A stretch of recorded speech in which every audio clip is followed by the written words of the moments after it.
অবশ্যই আমরা আমাদের দলের সাথে, দলের শীর্ষ নেতৃত্বের সাথে সম্পর্কে আছি, আলোচনায় আছি। আমরা শীর্ষ নেতৃত্বের সাথে আলোচনা করে, আমাদের লিগ্যাল সেলের সাথে আলোচনা করে ওই জন্য আমরা আইনত ব্যবস্থা নেব। এটা তৃণমূল এবং আইপ্যাকের একটা চক্রান্ত, যাতে বিজেপির মধ্যে একটা অন্তর্দ্বন্দ্বের পরিবেশ তৈরি করা যায়।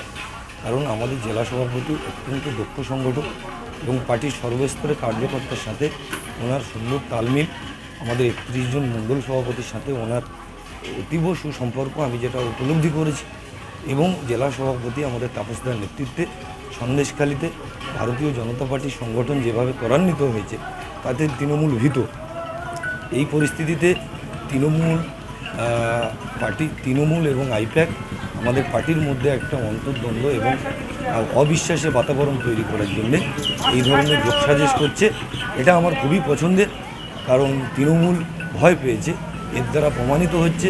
এবং তৃণমূল সন্দেশখালী থেকে যে 1.5 লক্ষ বেশি, বিজেপি 1.5 লক্ষেরও বেশি ভোটে লিড করছে, তৃণমূল যে এখানে জামানত জব্দ হবে, 20,000-এর বেশি ভোট পাবে না, এটা প্রমাণিত। এই ধরনের কোনো পোস্টার পড়েছে আমার চোখে এখনো আসেনি, ধরে নিচ্ছি পড়েছে।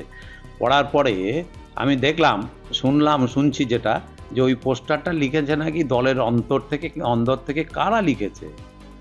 আমার কোনো শুনলাম মণ্ডল সভাপতির নাম এসছে। এক গলা জালে দাঁড়িয়ে কেউ যদি বলে যে না, এই শান্তনু পাইক আপনার বিরুদ্ধে এরকম অভিযোগ করেছে, আমিও বিশ্বাস করব না, আর শান্তনু পাইকও এই ধরনের কথা বলবে না। তার জেলা সভাপতির ওপরে তার যথেষ্ট আস্থা আছে, আর সবাই জানে। কিন্তু এইটা মনে হচ্ছে না, এরকম আমি মনে করছি না। কারণ সন্দেশখালীতে যা ঘটছে, আর ওই সমস্ত কিছুর পিছনে যা কিছু ঘটছে, সব সন্দেশখালীতেই ঘটছে, অন্য কোথাও ঘটছে না। কেন? ওই একটি বিধানসভাতেই ঘটছে। এটাকে ভাবতে হবে, চিন্তা করতে হবে। কারণ সমস্যা ওইখানে এসছে।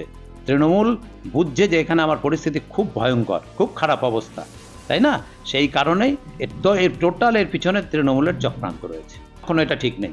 আপনারা গিয়ে তলায় তার নাম লেখা, ওর নাম তো লেখা হতেই পারে। পোস্টার তো আমিও লিখে দিতে পারি যে এখানে অর্ণব গোস্বামী এই বিরুদ্ধে, আমার বিরুদ্ধে বলছে, এই অভিযোগ করে তার তলায় লিখে দিলাম অর্ণব গোস্বামী। এ তো হতেই পারে। এটা কোনো বিষয় হলো? এটা কোনো ইস্যু? এটা কোনো চিন্তা ভাবনার বিষয়? এগুলো মানুষকে বিভ্রান্ত করার চেষ্টা করছে, তৃণমূলই করছে। যত মাথা ব্যথা এখন তৃণমূলেরই। সন্দেশখালীর সত্য প্রকাশিত হয়েছে।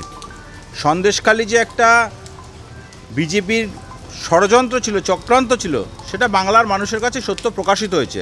আর একটা ঘটনা হচ্ছে, পুঁজিপতিদের টাকায় ভারতীয় জনতা পার্টি চলে। সারা বছর ভারতীয় জনতা পার্টির কর্মীরা মানুষের সঙ্গে থাকে না, সাথে থাকে না, পাশে থাকে না।